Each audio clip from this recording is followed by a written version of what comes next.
The leadership team has the responsibilities for the functional decision-making and planning and execution of pretty much everything within kind of the day-to-day activity of the church. And our leadership team is comprised of those who are either leading or are heavily involved in the various ministries of the church, and they are part of the team by consensus vote of the entire team. They serve for a term of 1 year, at which time they may either step down or they can recommit to another year, or until they step out of their ministry leadership roles. So before we get to the introduction of the current team, I would like to take the opportunity to thank Gary Gussert, who has been on the team for many years and has decided to take a step back from the team just so he can focus on his health and getting better and his own well-being, and very much wants to leave that door open to rejoining when these issues are passed. So Gary, thank you for your service.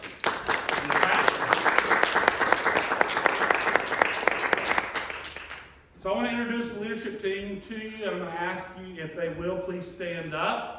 And I'm going to give a few of the ministries that these folks are involved with, but be absolutely assured that each person's service goes well beyond the ministries that I'm going to name. On the leadership team are Tom and Saber Smith. If you'll stand, please. Stay standing. Sorry, you're first. Saber leads our prayer team. She's active in the women's ministry, in the children's ministry, finance team, and the Sunday morning setup. Paula Jones, who has graciously agreed to serve as our secretary and is also active in several ministries, including the finance team, events, and setup on Sunday mornings. Sage Powell, who leads our events ministry. She coordinates the women's fellowships and is a key in our recognizing opportunities to serve the needs of others. Zally Campbell, who leads our children's ministry. John Miner, who serves as our treasurer and so also leads the finance team. Kathy Miner. Kathy, you don't have to stand if you don't want to. That's okay. Put your hand up or I'll know. Kathy also leads our events team, is active in the women's ministry, and of course is on the worship team. Mike Kruger, who leads our serving team, is absolutely instrumental in the building team, leads adult Sunday school when needed, and is also on the finance team. Michelle Kruger, who serves in the children's ministry and is on the finance team. And I am thrilled to introduce to you Rachel Royston, who has taken on the role of our interim worship leader. The elders will also attend the monthly leadership meetings, and we are intending to add a few more members in the coming months. That's not something that we push. We don't say we got an empty chair, we got to fill it. We look for the right people that are already leading and doing ministries within the church. So I hope to have some more great announcements on the leadership team within the coming months. But this is your leadership team for 2025, and thank you so very much for all that y'all do. Any questions about the leadership team? Okay. We also have elders in this church who are the spiritual leaders of the church. They are tasked with praying for and protecting the doctrine of the church and working closely with the pastor. They advise the leadership team in weighty matters and help set the general direction of the church. And I'd like to introduce them as well. First, I serve as an elder, and alongside me is Richard Sitton. Have to stand up, that's the rules. And Paul Hendricks is our third elder, but we will never be able to introduce him as long as we keep having these meetings in January when he flees to Arizona to avoid the cold. But myself, Richard, and Paul serve as your elders. We very much believe that eldership is a serving position. It's a position of great responsibility, and those who are called to be elders are already demonstrating the qualities of an elder as are outlined in the Bible. The position of elder is not a position to be put into and then hope that you grow into that position. So, any questions about the elders? All right. We also have corporate officers within the church that perform specific functions. These officers are chosen by the leadership team by consensus, but they will also be confirmed by vote of the church after the introductions. The officers is outlined in the bylaws, and offices are president. The senior pastor serves as the corporate president and the overall administrator of the church, so that would be me. We have 3 trustees. The trustees are the folks who sign legal documents on behalf of the church, such as titles and mortgages and loan instruments. They have no decision-making authority, nor do they carry any liability with their signature, but their signature just represents the decisions of the church. And they are Terry Campbell. Did he step out? Yeah, I guess Okay. he did. Terry Campbell, Mike Kruger, and Paul Hendricks. So those are your 3 trustees in the church. Thank you, Mike. Our secretary has the primary responsibility of keeping minutes in all church meetings, helping keep track of things like membership lists and camp attendance and things like that. And our secretary is Paula Jones. Our treasurer, who has the responsibility of working with the accountants to ensure that the church is handling finances properly. We are currently seeking a new treasurer, and so if you have a financial background and an hour or 2 to spend each week, we would really love to visit with you. But right now, our treasurer, who has graciously agreed to continue to fill that position, is John Minor. So John, thank you for filling this very important position and continuing to do so. So those are our corporate officers. Are there any questions?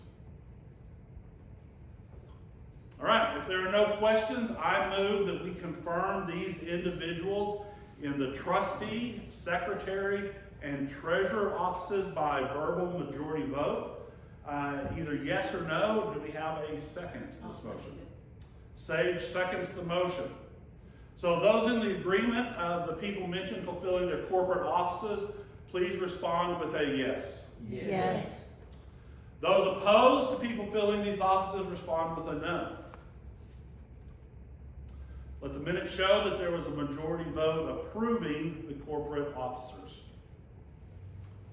So with that little bit of business taken care of, I'd like to move into a quick kind of year in review. 2024 saw some changes taking place within the church. The first is that back in the spring, we decided to call a pause on the building project. We found that we were just running into roadblock after roadblock, and we're just spinning our wheels and spending money and not making any progress. And this pause gave us time to reflect, and really there were 2 areas that came out of this reflection. The first area was just what is our identity as a church?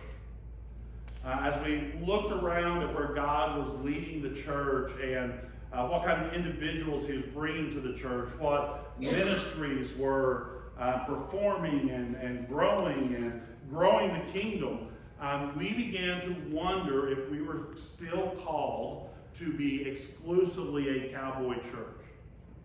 And as we dove into that issue, we realized that no, what God has done is expanded, not changed, but expanded the focus of the church.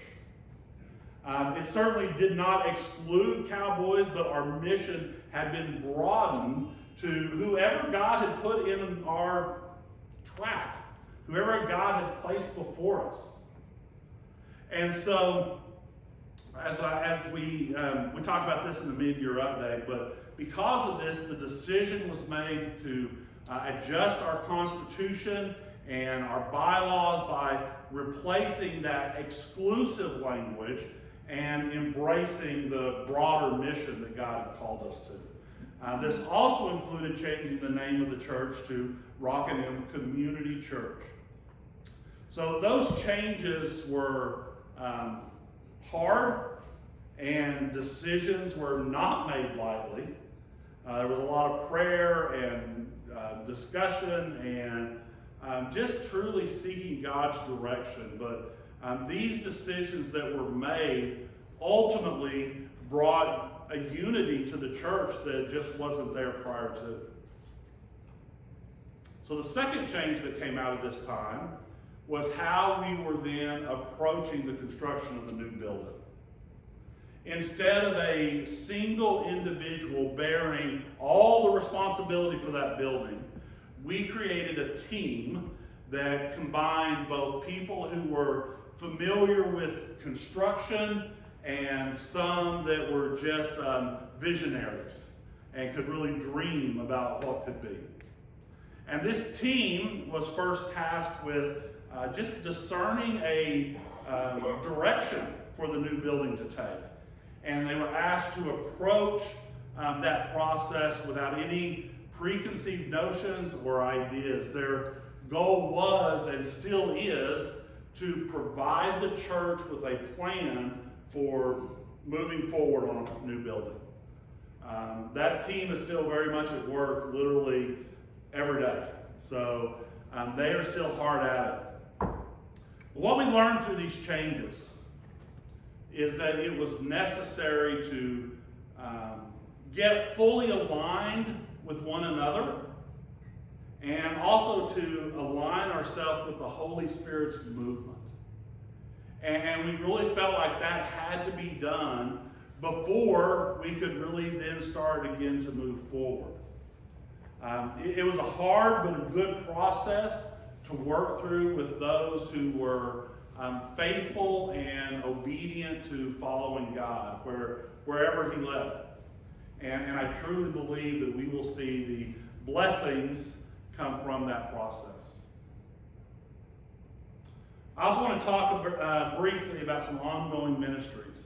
Under Zally, our children's ministry is truly striving for new levels of serving God and reaching children with the love of Jesus. We certainly haven't perfected everything, and we're going to continue to make adjustments as we go along.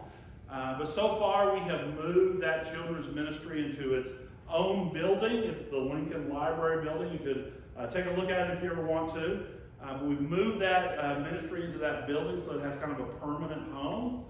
We've completely revamped the curriculum and also made adjustments to the volunteer schedule so that it is not such a burden for individuals to volunteer in that ministry.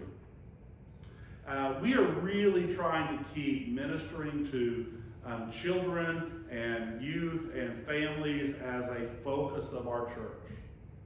And so we're always looking for new volunteers, new ideas in that ministry.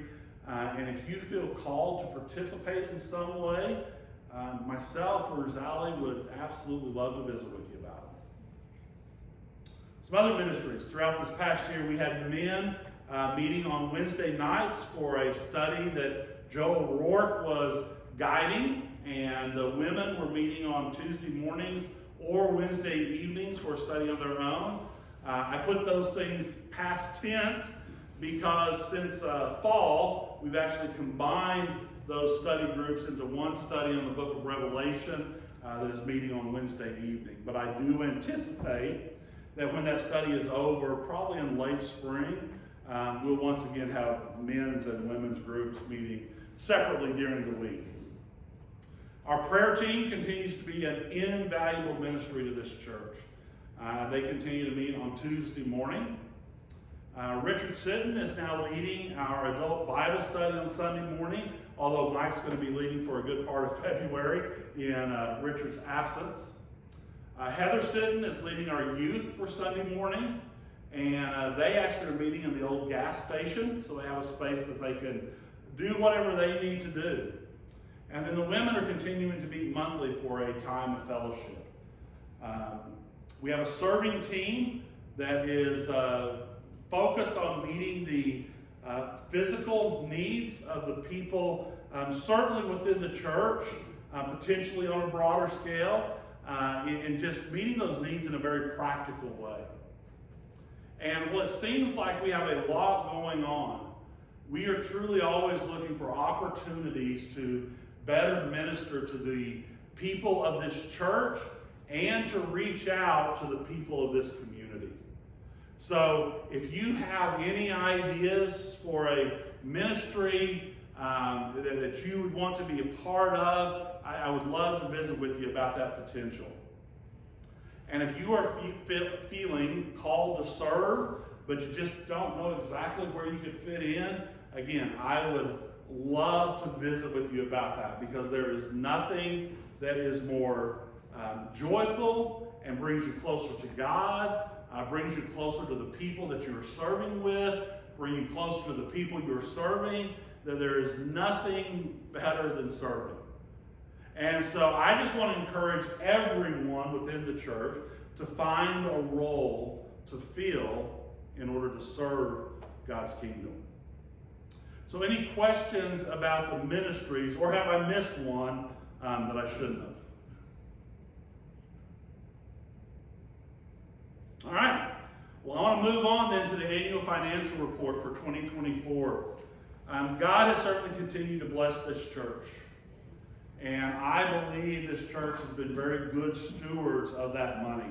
I will give you a financial summary, but we have complete financial reports as well as the 2025 budget available. John, you have those? They're up here, right up here. If you want to come up here after the meeting and examine those, you are more than welcome to do so.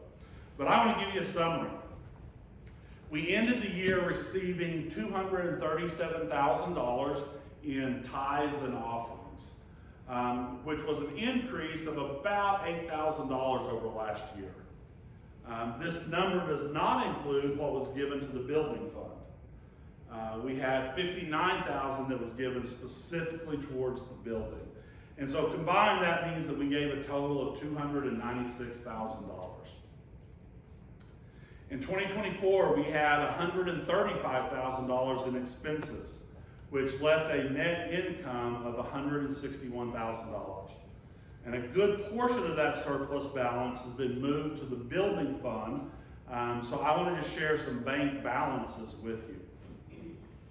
We actually have two checking accounts. As of December 31st, 2024, in our general checking account, we had a balance of approximately $37,000.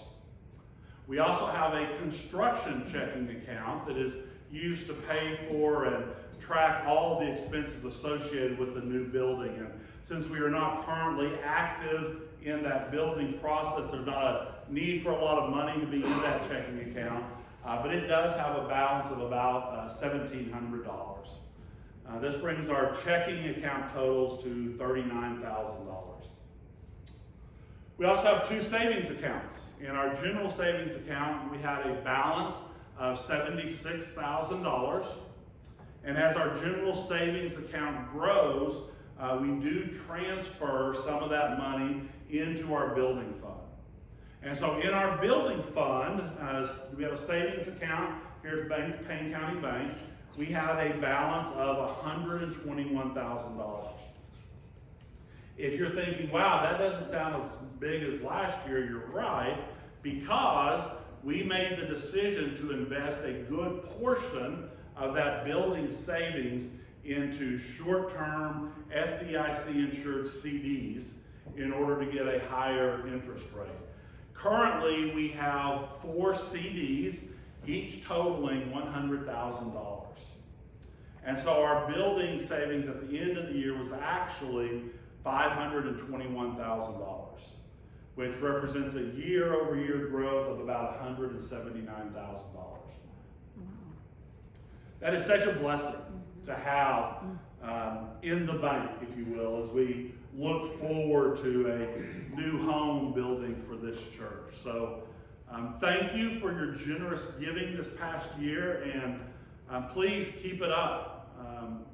This year, more than any other year, literally the giving of every single person matters.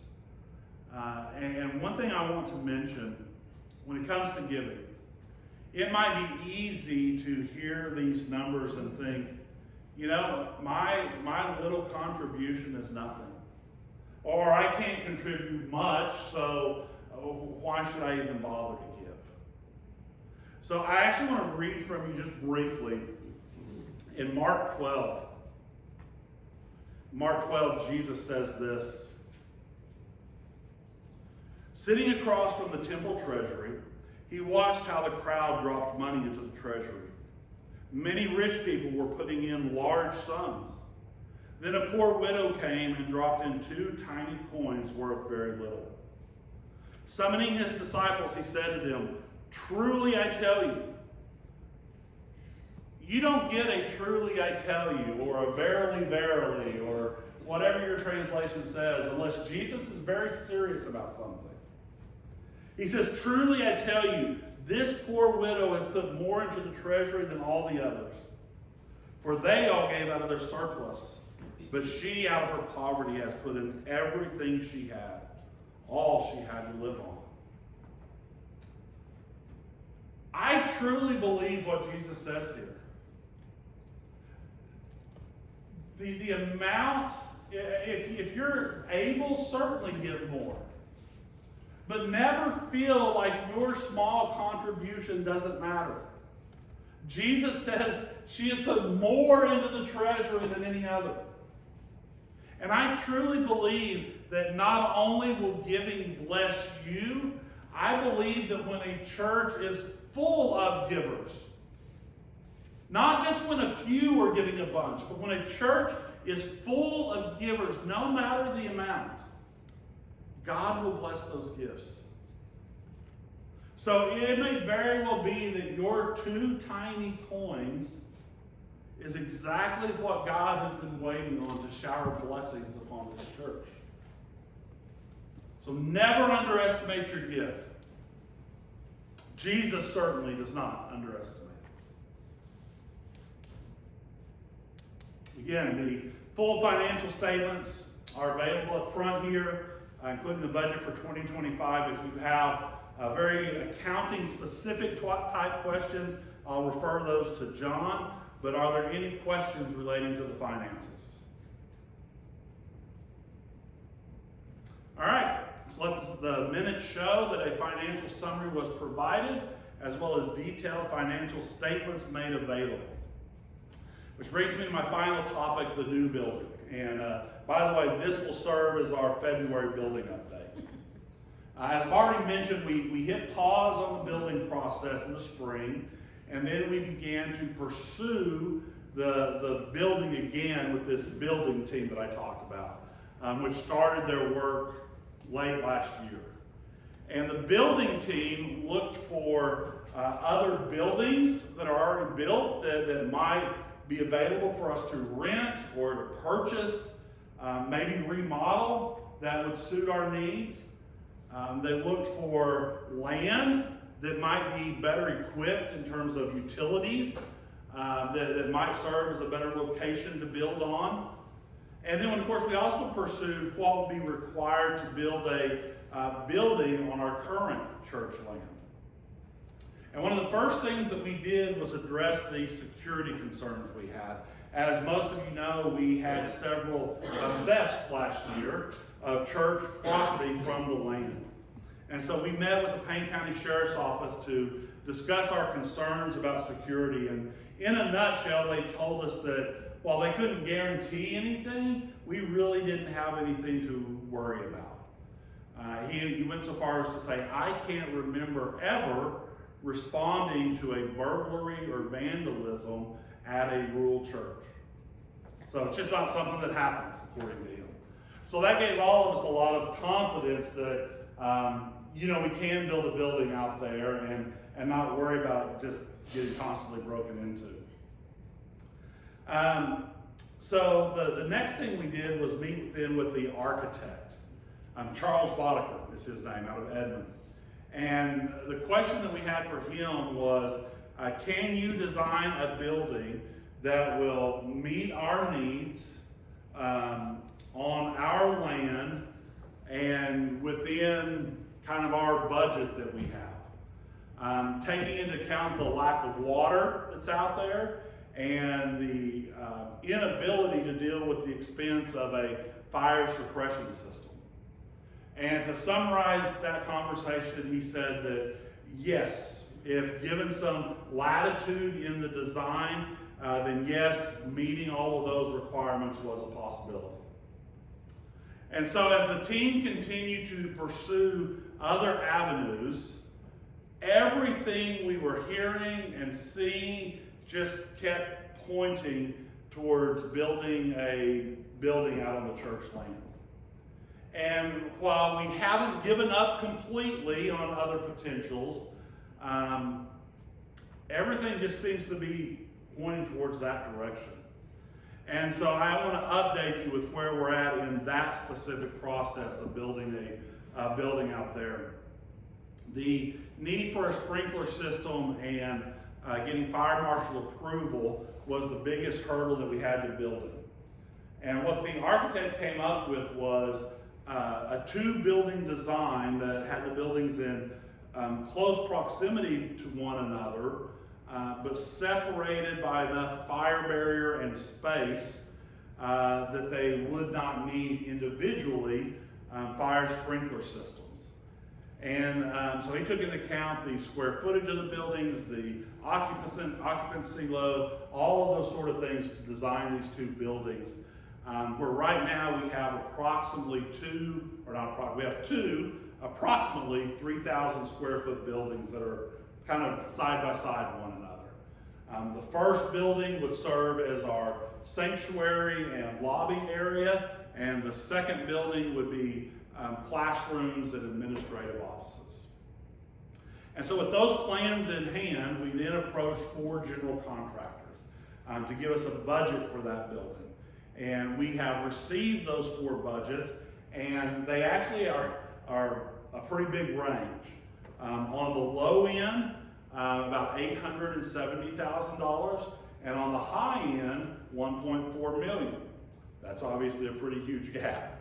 And so, honestly, we think the low end is probably a little low, and the high end is too high and includes a considerable amount of stuff that we just don't need. But the purpose of these budgets was to give us a reasonably accurate idea of what the building's going to cost. So the next step for the building team is to pour over these budgets. They met Friday to begin that process, and then meet again with the contractors to literally go line by line with them to get clarity in what they budgeted, why they budgeted that amount, and then hopefully we will get from them a second and even closer number to accurate budget number to work from. So that's where we are right now today. From there, it'll be talking with the architect and the builders for ideas to make the building as cost effective as possible while still having a quality building that will serve for generations and meet all of our needs. So where all of this is headed is that once the team feels like we've exhausted all the other options and we feel like we've got a good solid design with a good solid budget, we'll bring that information to the leadership team and the church and make a decision from there as to how to proceed. My hope is that by maybe late spring, we can have all of that worked out and at least have the information we need to make that decision and begin moving upon it. Would you say that's fairly accurate, Mike? Or reasonable, probably? So that's our goal. Hopefully by late spring, being able to make decisions on what we're going to do. If we do proceed with building out on our church land, all the contractors were in agreement that it's about a 9-month-long building project. So I want to assure you that a number of people are working very hard to do the right thing with the building. Seeking God's direction, being good stewards of His money, coming up with a plan that meets the needs of the church. So I will continue to provide updates about the building on the first of every month. Of course, this serves as our February update. And I want you to know that you are always welcome to come and ask me anything about it, or for that matter, anything else. So, any questions about the building? All right, is there any other business anyone would like to discuss? Okay, let the minutes show that all business was discussed, and I want to end this meeting with a prayer of thanksgiving to God. He has brought us through a season of change, and He is preparing us for the work that He has for us to do. And I would ask that each of you really consider just how good God is and how He's blessed this church in so many ways. So Lord, You are great and mighty and holy and righteous. It is our desire to honor You in all that we do. We desire to honor You in our lives and in this church by obediently following You and waiting for You in the mission that You've invited us into. Thank You, Lord, for the blessings that You have bestowed on this church. You have provided more than we could ever imagine. You have surrounded us with people who care for and love one another, and have given us unity as we follow You and seek to make Your name, not our name, make Your name known to the world. We are so grateful for all Your blessings. I pray that You remind us just how blessed we are, and to never forget to show our gratitude by thanking You and by blessing others in Your name. Thank You, Lord. And all God's people said, Amen. All right, I want to thank you for being a part of this conference and your continued involvement and commitment and support of this church.